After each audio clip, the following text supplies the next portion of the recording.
Let me talk a little bit about the featured game of the week I want to talk about. And you may have heard of this one, but it's called Qwixx.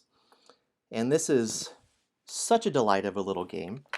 Comes in a little box. It is a very family-friendly game. It's by Game Right. They make some really great roll and writes. But what I love about this game is it looks at, this is your whole sheet that you work with. And you'll roll 6 dice. 2 of them are white, and the other 4 are colored.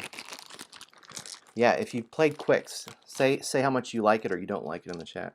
But you'll roll these 6 dice here, and this game was the first roll and write game I played where it wasn't just one person goes and then the next person goes and the next person goes and you just wait for your turn. This is where, depending on what was rolled, you get to interact on another player's turn. So that's one thing I really like about it. So you roll all the dice, and the first player who rolled it, they announce what these white dice are, and then all the other players can choose to mark that down. And the player whose turn it is that rolled, they can choose to pair up one of the white dice with one of the colored dice to mark something on their sheet.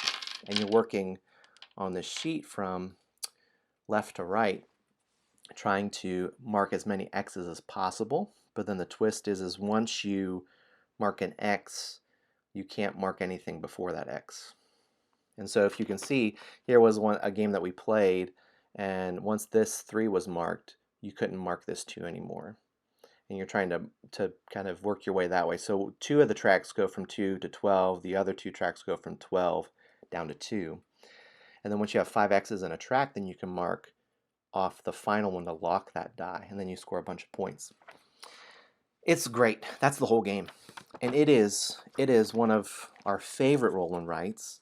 It's got enough to where you're thinking with it as you play. It looks like it won several awards along the way too. So I love Qwixx, and there's lots of different variations because I believe since it won some awards, you know how they come out with a lot of other things after that. So if you haven't played Qwixx, you actually, I'm sure you can find a sheet online to play and to try it out yourself. But this little box as well is a pretty inexpensive little game. Kids learn probability and decision making. So, game of the week, roll and write, Qwixx.